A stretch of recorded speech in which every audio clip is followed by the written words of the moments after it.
Bom dia a todos e todas. Em nome da direção-geral do campus Cajazeiras Lucrécia Petrucci, e em nome da presidente da Comissão em Políticas Ambientais, Wilza Carla, e também de toda a equipe engajada, né, no desenvolvimento desta Semana do Meio Ambiente, dou as boas-vindas a todos os participantes e, de antemão, agradeço aos mediadores, professor mestre George Cruz da Silva e ao professor Dr. Juan Parente dos Santos, pela condução e apoio nesta webinar. Gostaria agora de me apresentar. Meu nome é Kleber Afonso de Carvalho. Hoje sou coordenador do Núcleo de Apoio aos Serviços Médicos e Odontológicos do NASMO, que é o IFPB de Cajazeiras, nosso setor de saúde. E nos conectando nesta web, vou passar aqui para vocês um breve histórico das infecções pelo coronavírus e esse risco da pandemia, situação epidemiológica, enfrentamento à Covid-19, um pouco sobre prevenção, etiqueta respiratória, uso dos equipamentos de proteção individual, de forma racional, protegendo vocês e as pessoas e o meio ambiente. A doença do coronavírus, ela surgiu em 2019, por isso que vê esse nome aí, Covid-19. D de doença, CO de corona e V de vide, de vírus, né? Então, a doença infecciosa, causada pelo coronavírus, que causa uma síndrome respiratória aguda grave, que é a SARS-CoV-2.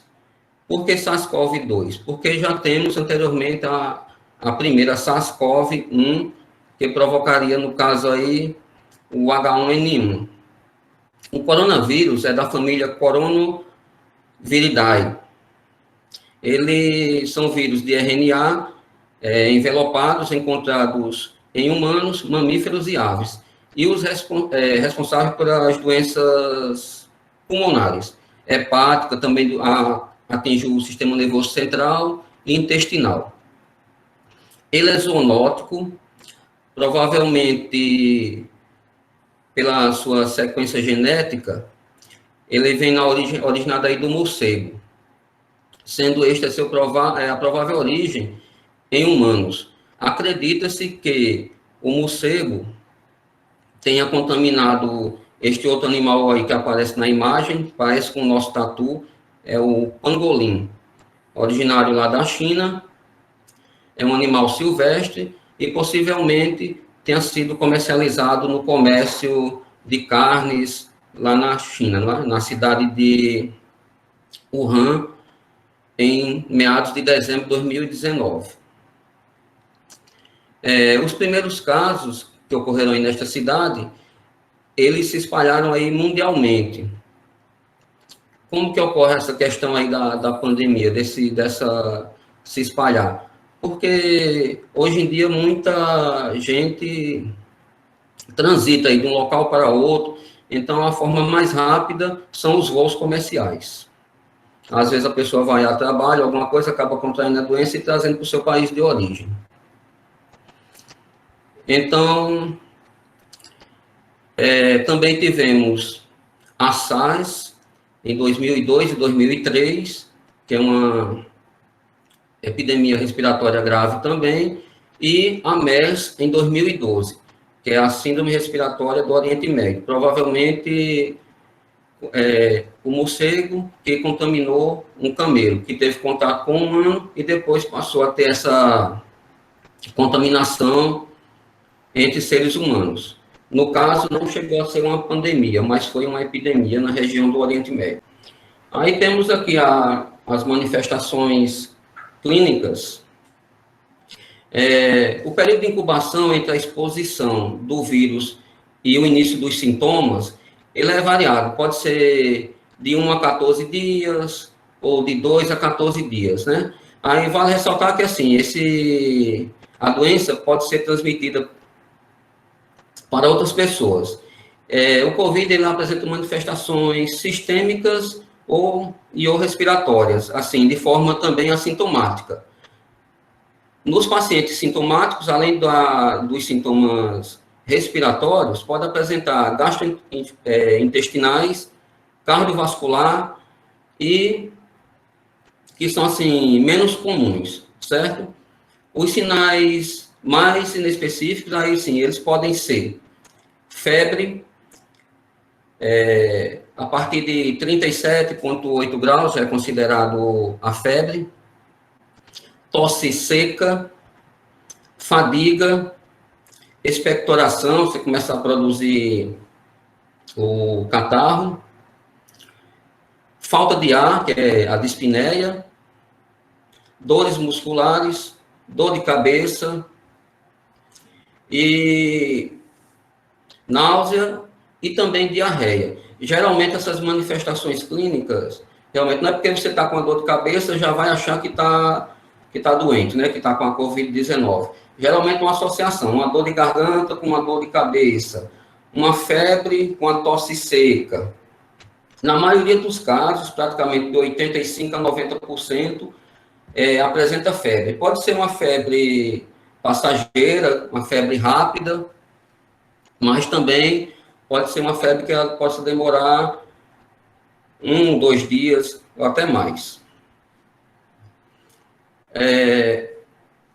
Dos pacientes que ficam hospitalizados, geralmente a maioria é por conta da síndrome do desconforto respiratório agudo.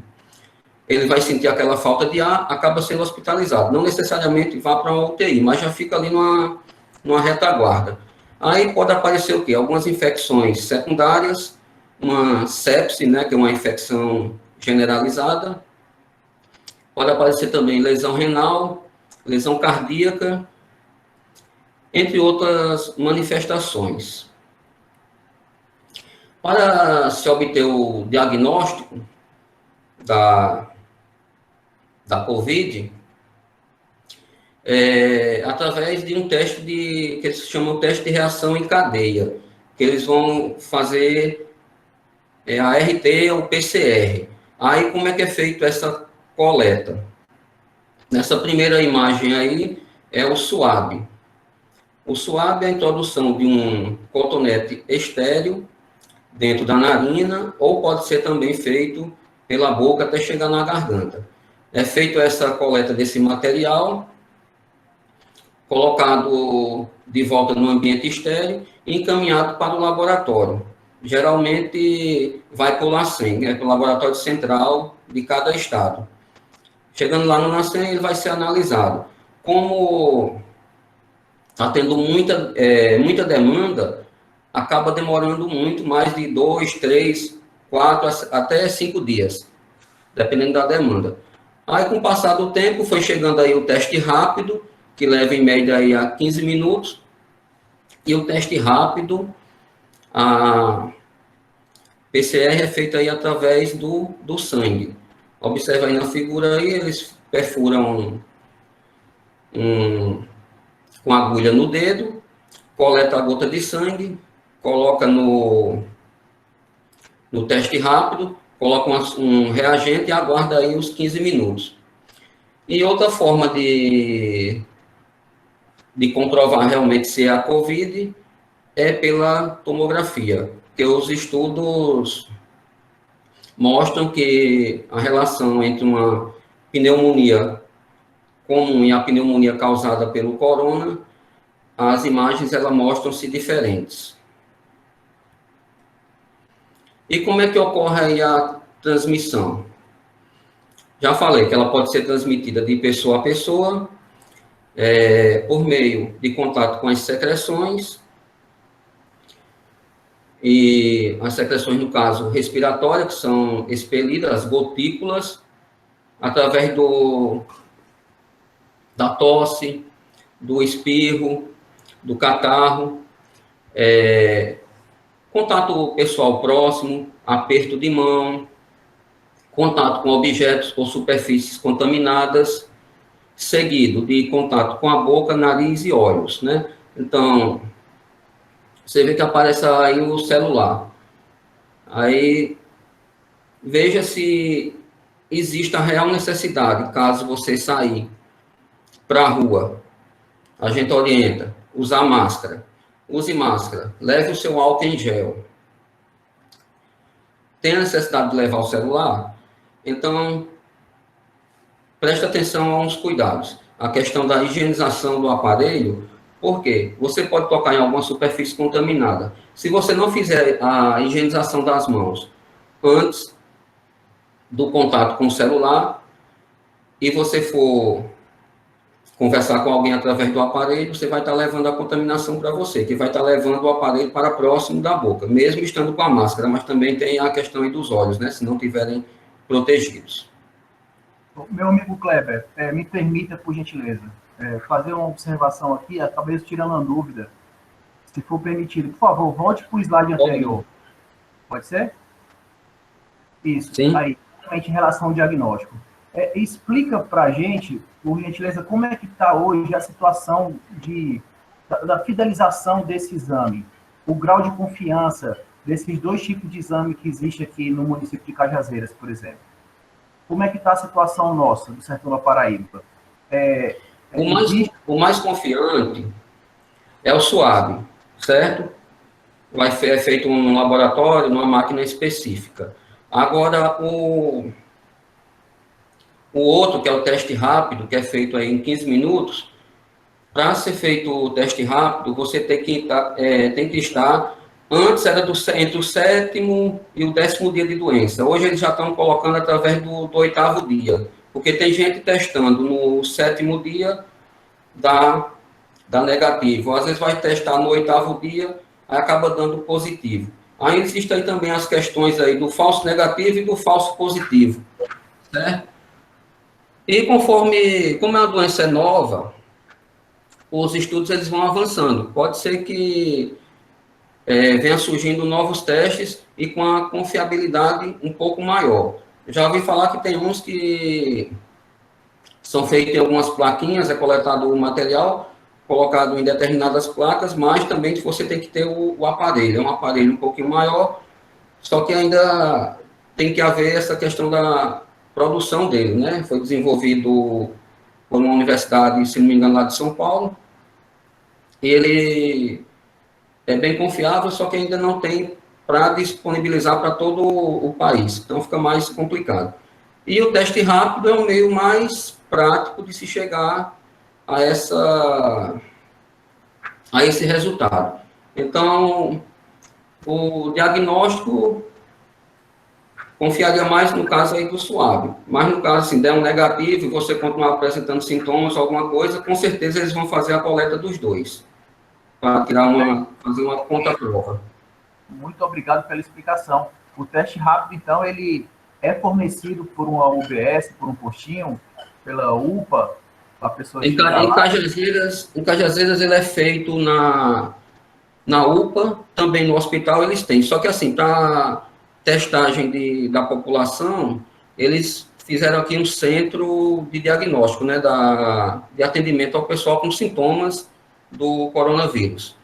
Então, teve algum dos sintomas, tosse seca, febre, dor de cabeça, entre eles, associado, né, no caso aí, os sintomas, aí procura essa unidade e lá vai passar, lógico, vai passar por uma triagem e nessa triagem vai ver se realmente há necessidade de fazer. Porque se testar todo mundo, se não tem sintomas, digamos assim, a pessoa, não, eu estou só com a gripe. Chegar lá, o pessoal é treinado, vai saber realmente se você está gripado ou se tem algum sintoma realmente para poder fazer essa testagem.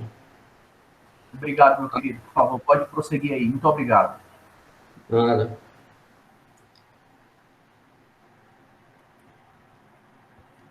E a suscetibilidade, né? Em geral, assim, todo mundo é suscetível por ele ser um vírus novo. No começo, aí eles falavam muito em relação aos idosos. Ah, o pessoal mais vulnerável é o pessoal idoso, acima de 60 anos, vamos ter mais cuidado com os idosos e tal. a criança não é contaminada. Hoje a gente vê que o quadro é totalmente diferente. Ele não atinge só idosos, ele pode atingir pessoas desde recém-nascidos até adulto, qualquer idade, com ou sem morbidades, com ou sem algum problema de saúde, alguma doença pré-existente. Lógico que, se a pessoa tem uma doença pré-existente, como asma, diabetes, doença cardíaca, hipertensão, elas são mais vulneráveis, que são as que apresentam os quadros mais graves quando estão infectadas pelo vírus. Outra coisa também chama muita atenção em relação a pessoas que estão sendo contaminadas, mesmo que não seja hipertensas, não seja diabéticas, pessoas com obesidade também estão sendo contaminadas e acaba se agravando o quadro deles. Então, tem que ter muito cuidado. E, principalmente, o jovem, às vezes, acha, não, se eu pegar não tem problema, não. Mas daí, e seu pai, sua mãe, seus avós? Pense neles também antes de sair de casa, antes de se proteger. A gente sabe que, às vezes, precisa fazer aquela saída para fazer uma compra em uma farmácia, ir ao supermercado para repor o alimento, mas se proteja, evite que aquele idoso saia, procure você mesmo ir, se você for um jovem, não tem nenhuma doença pré-existente, para tentar evitar esse contágio. Essas medidas, a gente fala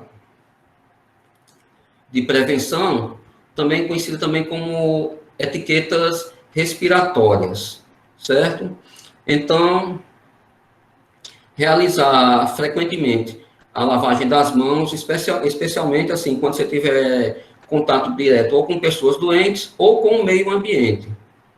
A gente sabe que o vírus ele pode ficar por horas ou até por 3 dias em alguns tipos de superfície. Então, tentar evitar esse contato. Se não for possível, digamos, vai subir uma escada, precisa segurar no corrimão. Ao terminar, ao chegar ao seu destino final, fazer a higienização das mãos, seja lavar com água e sabão ou o uso do álcool a 70%, pode ser o líquido ou pode ser o álcool em gel. Evitar contatos com pessoas que estejam com sintomas de gripe.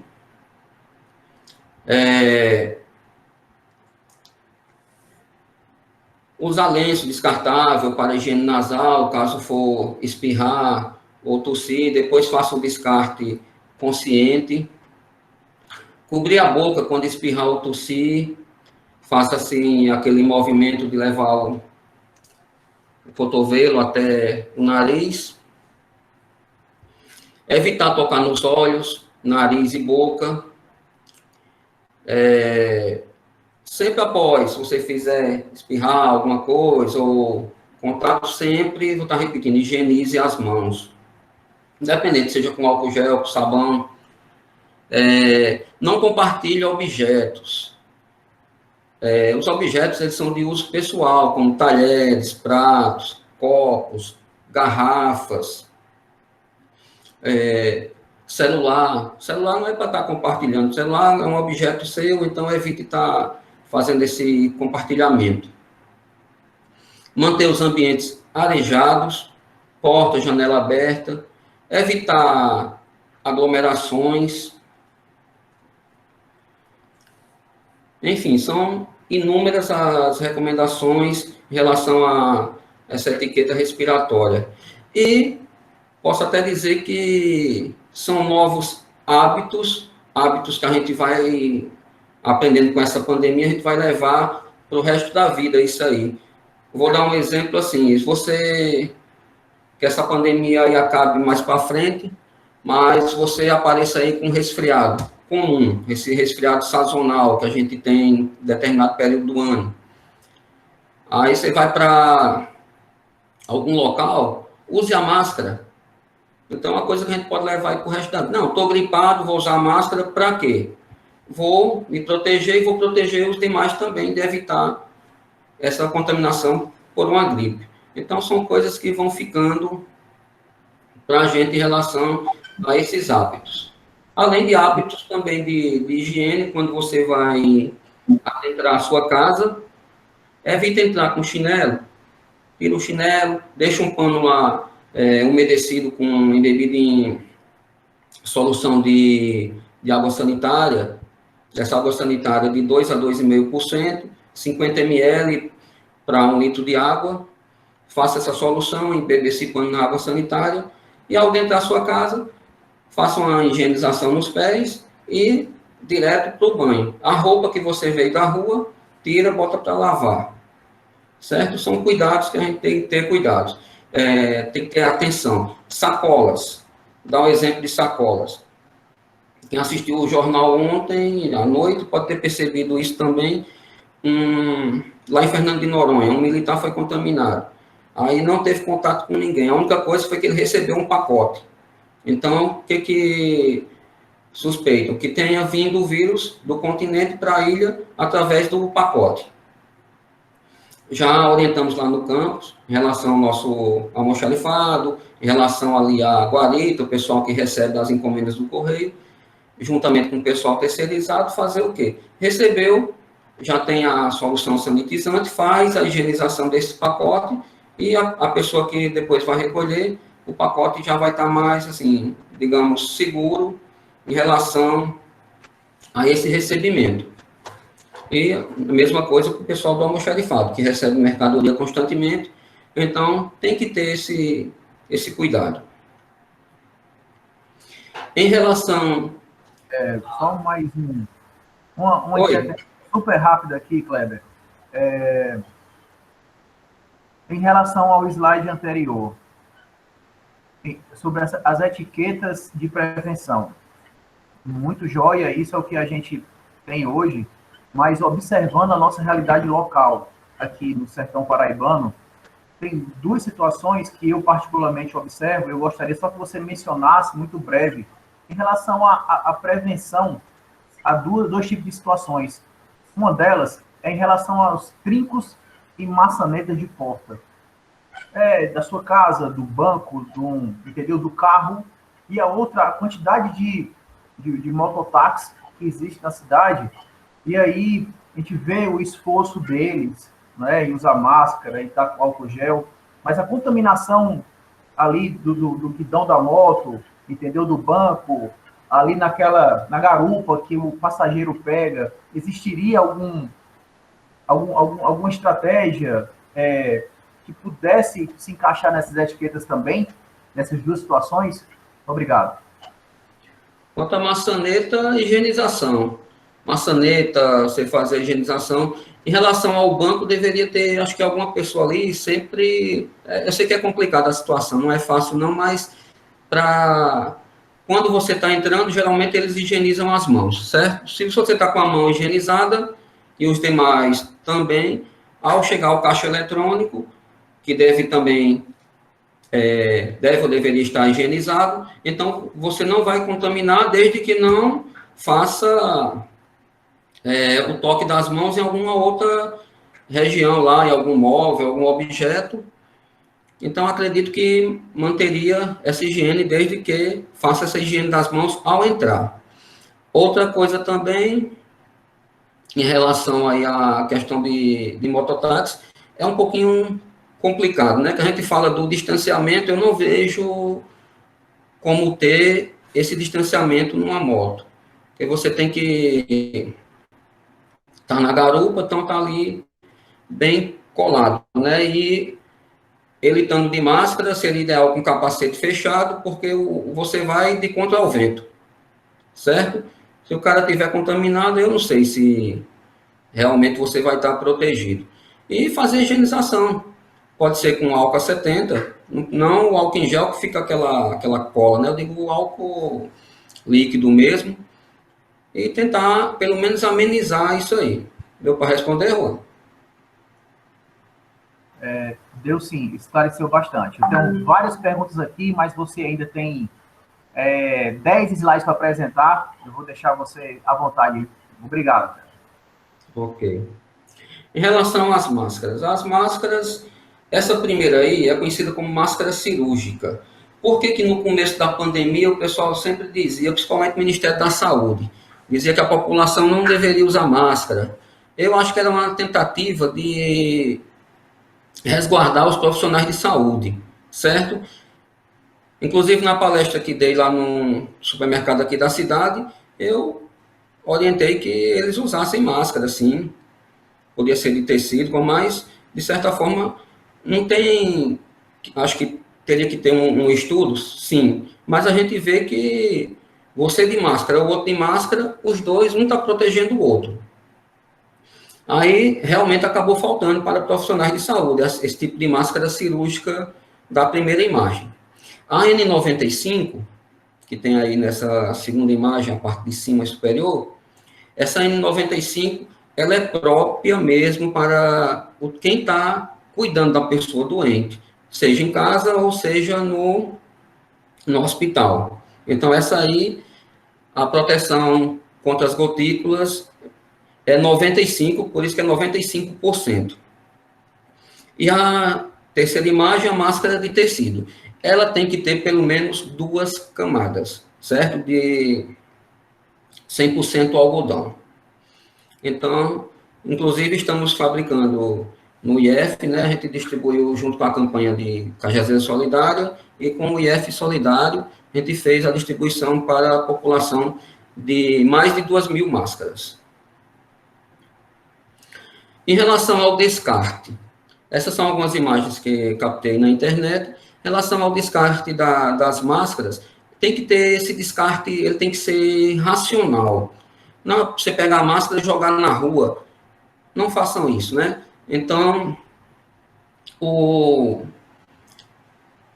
gari ou o pessoal que vai mexer com reciclado, eles podem pegar essas máscaras e acabar se contaminando se for uma pessoa que tiver com a Covid-19, então vai estar passando para eles.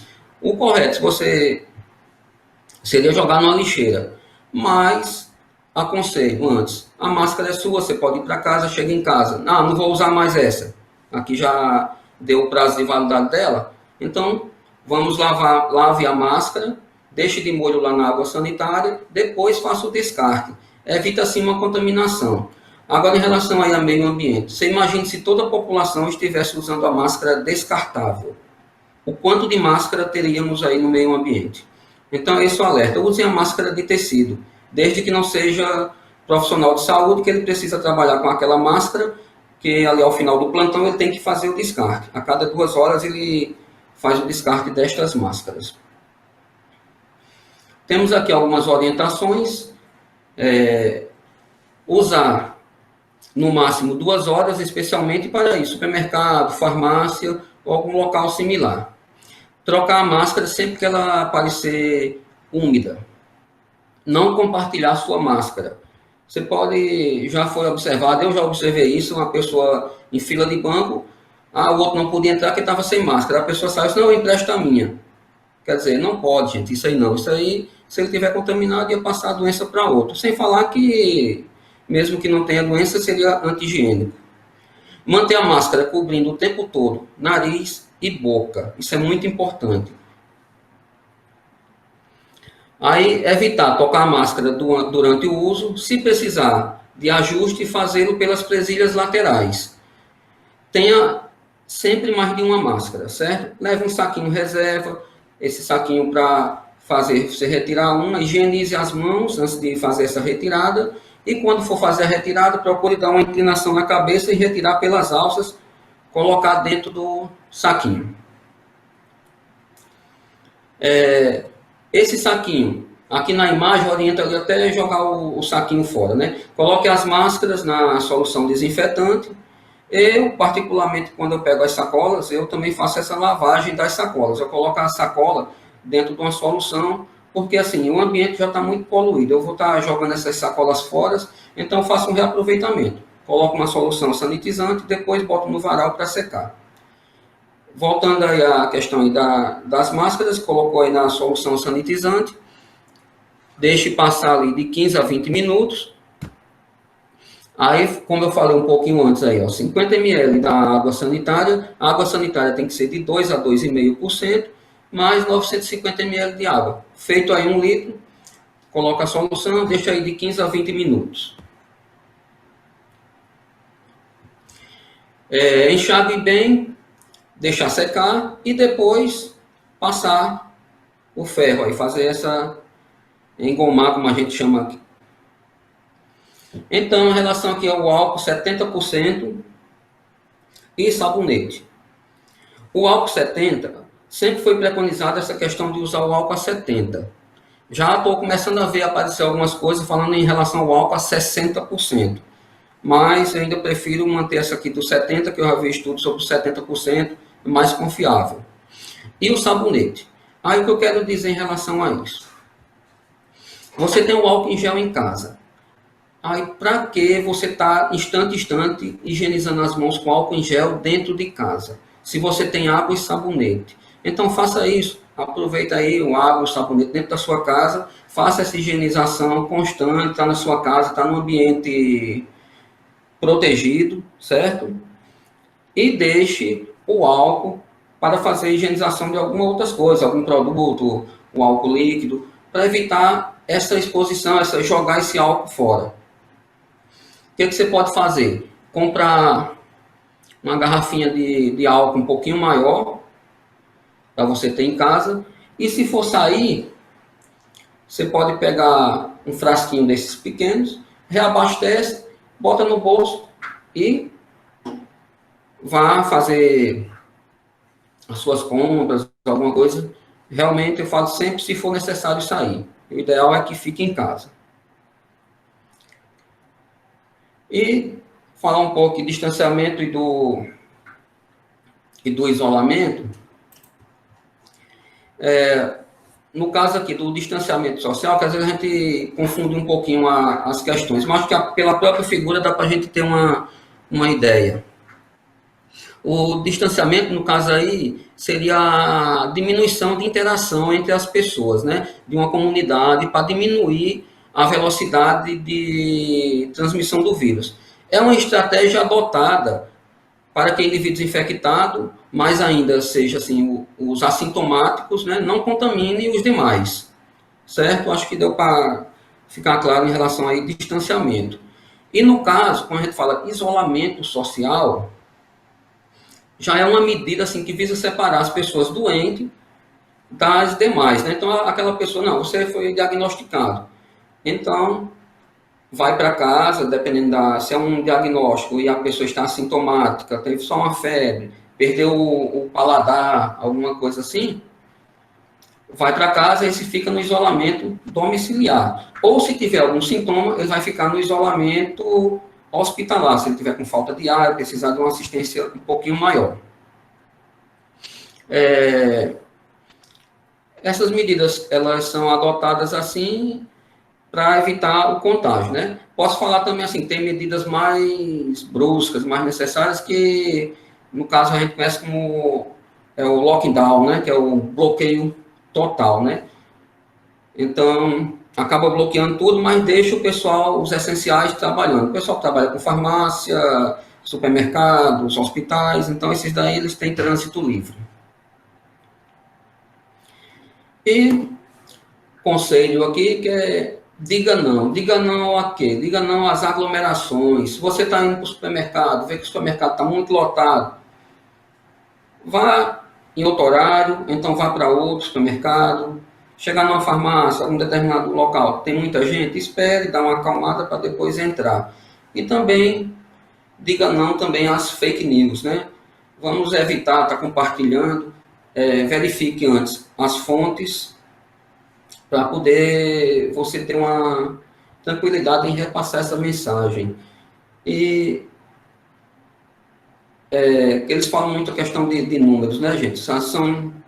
Não são números, como dizem, são vidas e vidas de gente. Acaba chegando, sempre a gente conhece alguém que perdeu uma pessoa. Então, vamos dizer não a essas fakes, vamos cuidar um dos outros.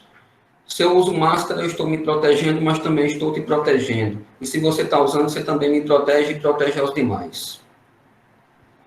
É isso. Eu agradeço.